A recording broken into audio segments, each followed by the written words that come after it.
안녕하십니까. 오늘 칼빈의 교양요 제3권 그리스도의 은혜를 얻는 방도 제9장 영생에 대한 묵상 두 번째 강의 시간입니다. 칼빈은 3절에서 이 세상의 삶에 대한 바른 인식이 영생에 대한 묵상으로 이어진다. 그러니까 즉 칼빈의 말을 조금 부연하면 우리가 살아가는 삶에 대한 올바른 인식이 영생에 대해서도 올바르게 묵상하게 한다는 거죠. 그러니까 삶을 하나님의 뜻을 따라 말씀으로 올바르게 직시해야 된다 그 말이죠. 이 땅의 삶에 대한 감사.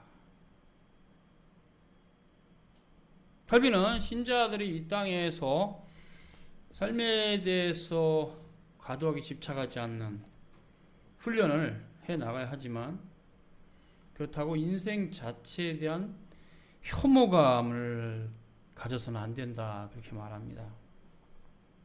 또 세상이 비참한 것으로 인해서 하나님께 불평하는 것도 안 된다.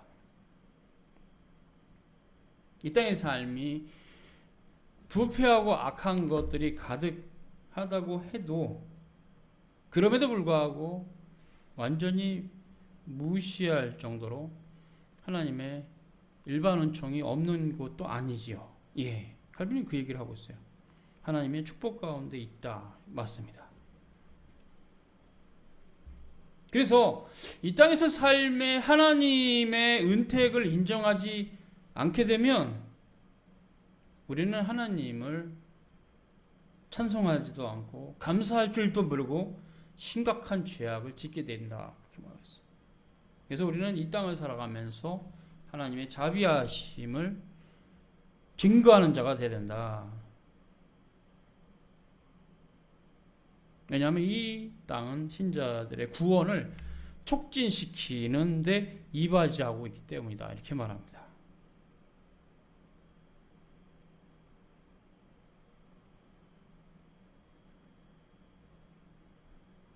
그럼 우리는 이 땅의 삶을 하나님께서 주시는 선하신 선물로 보고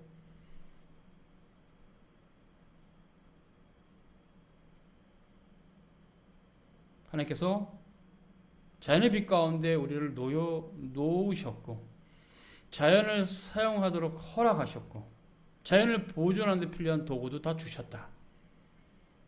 뿐만 아니라 이 땅의 삶은 하나님 나라의 영광을 준비하는 과정이다. 이렇게 칼빈은 말합니다. 그래서 더더욱 하나님께 감사해야 된다.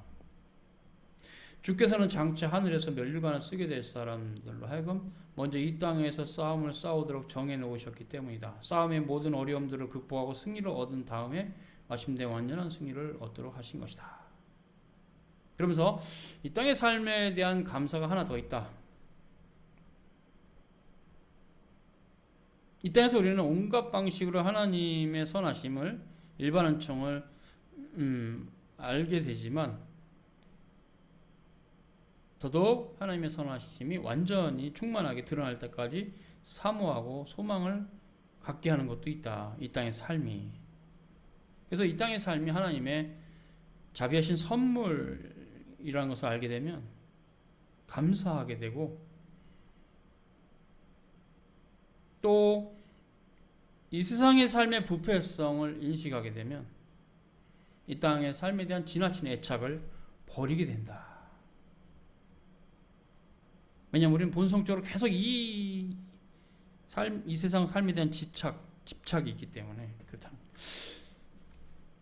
4절에 이제 영생을 사모함이라는 제목으로 칼빈은 이 땅의 삶에 대한 지나친 애착이 사라지는 것만큼이나 비례해서 더 나은 삶을 사모하는 마음은 늘어나게 돼 있다. 이렇게 말해요. 그러므로 신자들은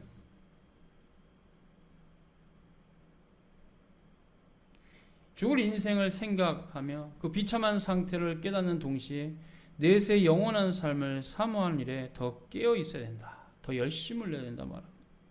장차 올 영원한 삶과 비교할 때 현재 삶은 무시해도 무방할 것이다. 이렇게 칼빈은 말합니다. 하늘이 우리의 본향이라면 이 땅은 잠시 머무는 나그네의 어떤 도상이다 이 말이죠. 나그네 길이라는 거죠.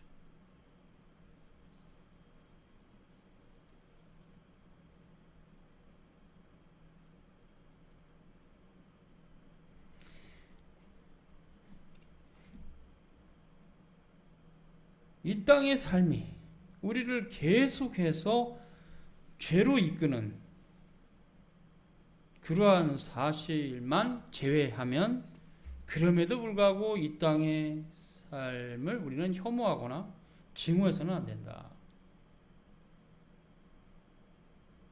혐오심이 일어나더라도 이 땅에서의 삶 자체에 대해서 혐오해서는 안 된다. 하나님의 인자가 있기 때문이다. 이 땅에서의 삶으로 지치거나 그 삶을 혐오하는 마음이 생겨서 그 삶이 속히 끝나기를 간절히 바라는 상황이 될지라도 그 삶을, 그러니까 이 땅에서 삶을 계속하는 것이 하나님의 뜻이라면 기꺼이 확실한 마음의 자세를 가지고 불평하거나 조급해하지 말고 살아가야 된다. 그래서 칼빈이 이렇게 말합니다. 이 땅에서의 삶은 마치 주님께서 우리에게 배정하신 초소와 같다. 그렇죠? 근데 초소의 초병들은 하번 시간이 되기 전까지는 한 발자국도 움직일 수 없어요. 그와 같은 것이라는 것이죠. 그래서 주님께서 부르실 때까지 그 자리를 굳게 지켜야 한다.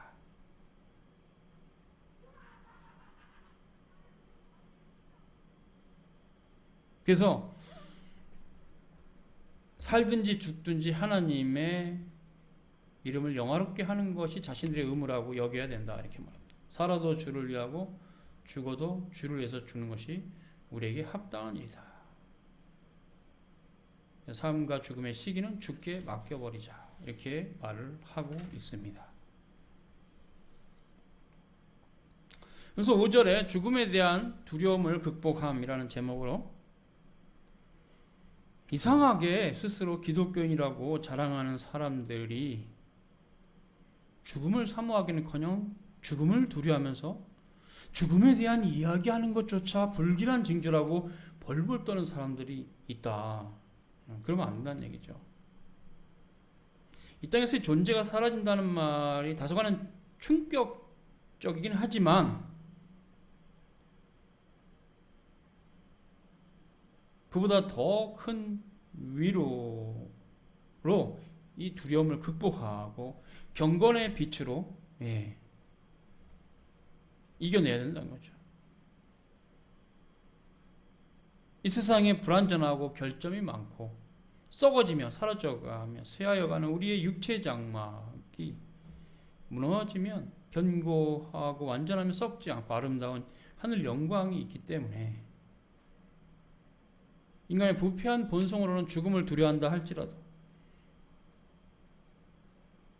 믿음으로 우리는 영원한 나라를 사모할 수 있다. 이렇게 말하고 있어요.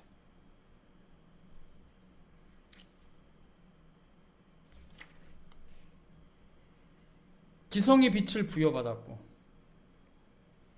또한 지성과 함께 하나님의 성령으로 말미암아 중생한 신자들은 이 땅에 썩어져가는 상태 이상을 한치도 벗어나지 못한다는 것이 말이 안 된다. 극복할 수 있다는 거죠. 넘어갈 수 있다는 거죠. 죽음과 마지막 부활의 날을 기쁨으로 사모하지 못한다는 것은 그리스도의 학교에서 별로 배운 것이 없는 사람이다. 이렇게 말합니다. 주님은 누가복음 21장 28절에 일어나 머리를 들라 너희 속량이 가까웠느니라. 아멘이죠.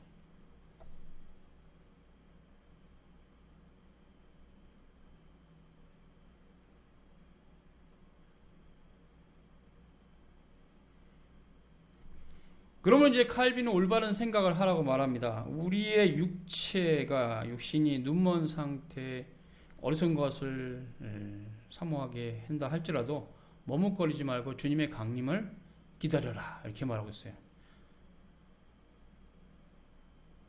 주님께서 오시는 것을 단지 그냥 사모하는 정도가 아니라 그 일 가운데 가장 고귀한 일들이 성취되어 간다.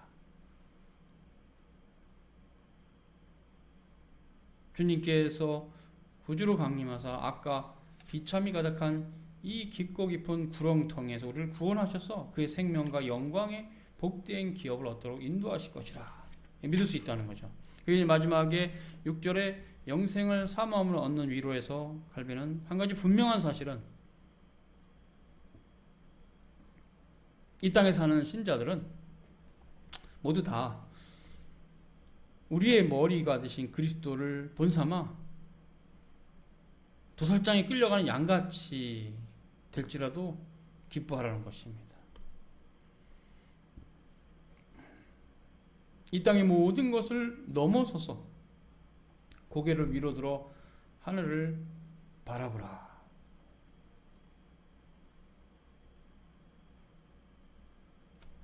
그러면 악한 자들이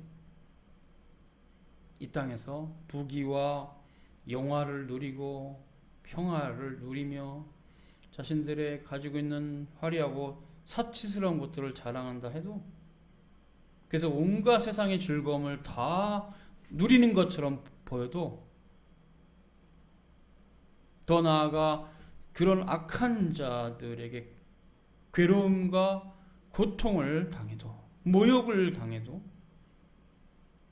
우리는 꿋꿋하게 견뎌낼 수 있다. 이렇게 칼빈은 말합니다. 그러므로 신자는 영원한 나라를 향해서 시선을 돌리고 주께서 그의 신실한 종들을 영접하사 눈에서 눈물을 씻기시며 영광과 희락의 옷을 입히시며 말로 형언할 수 없는 즐거움으로 먹이시고 성도들을 높이사 그리스도와 함께 고귀한 교제를 나누게 하시며 바로 그 성도들을 영접하사 그분의 복락에 함께 참여하게 하실 그날을 바라볼 수 있다. 또 그와 함께 악한 자들은 이 세상에서 번영을 누릴지라도 극한 수치와 함께 망하게 하실 것이다. 그냥 순간이라는 거죠. 그 번영은. 우리는 고대 국가에서 바벨론의 영광을 압니다. 애굽의 영광도 압니다. 그러나 지금은 그들이 흔적도 없이 살았어요.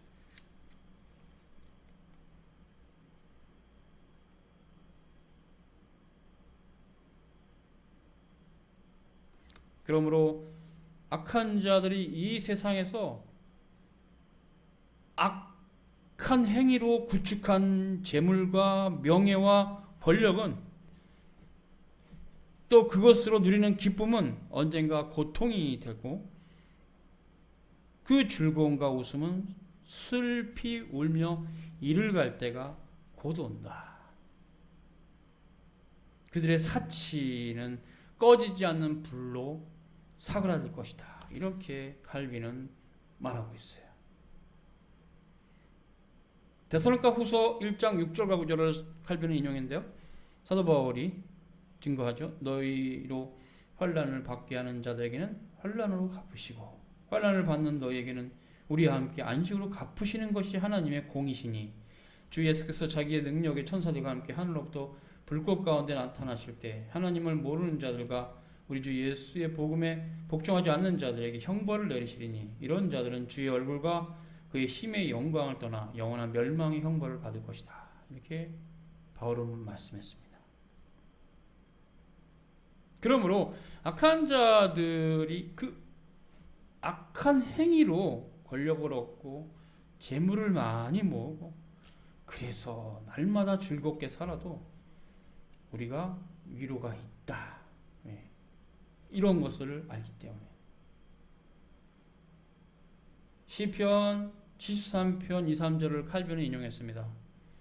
나는 거에 넘어질 뻔했고 나의 걸음이 미끄러질 뻔하였으니 이는 내가 악인의 형통함을 보고 오만한 자를 질투하였습니다. 그러나 그는 성소에 들어가서 의인과 악인의 마지막 결국을 깨닫고 비로소 평안을 찾았다. 이 본문은 좀 보죠. 시편 73편입니다. 시편 73편.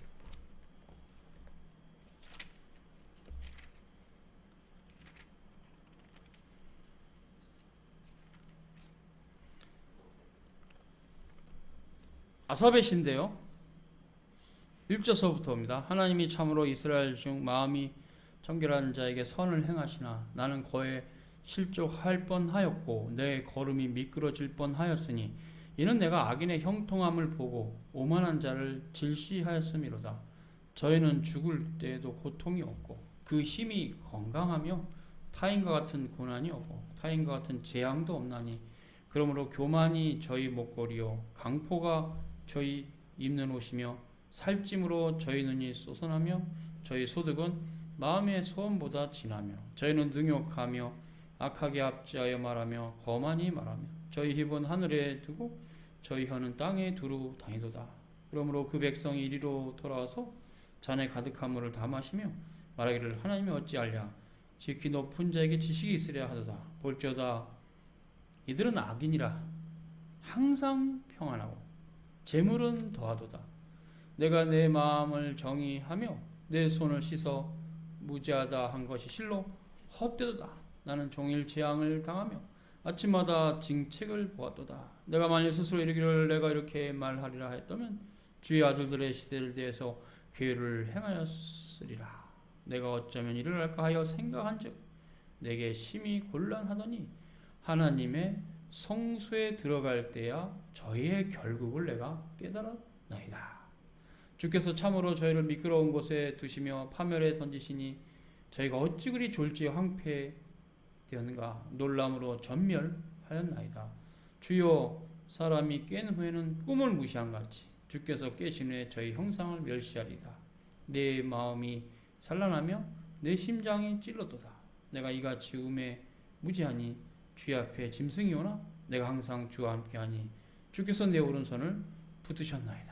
주의 교훈으로 나를 인도하시고 후의 영광으로 나를 영접하시리니 하늘에는 주 외에 누가 내게 있으리요 땅에서는 주밖에 나의 사모할 자 없나이다. 내 육체와 마음은 세잔하나 하나님은 내 마음의 반석이시요 영원한 분깃이시라. 대저 주를 멀리하는 자는 망하리니 음녀같이 주를 떠난 자를 주께서 다 멸하셨나이다. 하나님께 가까이 함이 내게 복이라. 내가 주 여호와를 나의 피난처로 삼아 주의 모든 행사를 전파하리다. 굉장히 멋진 시죠. 이 시편 기자는 악인이 잘 되는 것으로 시기심이 났어요. 어떻게 저럴 수 있는가? 근데 그런 자기 마음을 어떻게 표현하냐면 나는 실족할 뻔했고 미끄러질 뻔했다. 그러니까 그런 마음 자체가 그런 상태라는 거죠. 실족하면 최소한 다치겠죠. 미끄러져도 그렇고. 그 상태는 악인의 형통함 보고 막 화가 나고 어떻게 저럴 수 있어. 죽을 때 고통도 없고 힘도 건강하고 재앙도 없고 살아가면서 악한 짓만 하는데 교만이 목걸이고 강포가 옷이다. 입은 하늘에 두고 혀는 땅에 두루 다니다. 그러니까 막 엉터리죠. 사람이 입과 혀가 따로 놀아요. 한 입으로 두 말하는 거죠.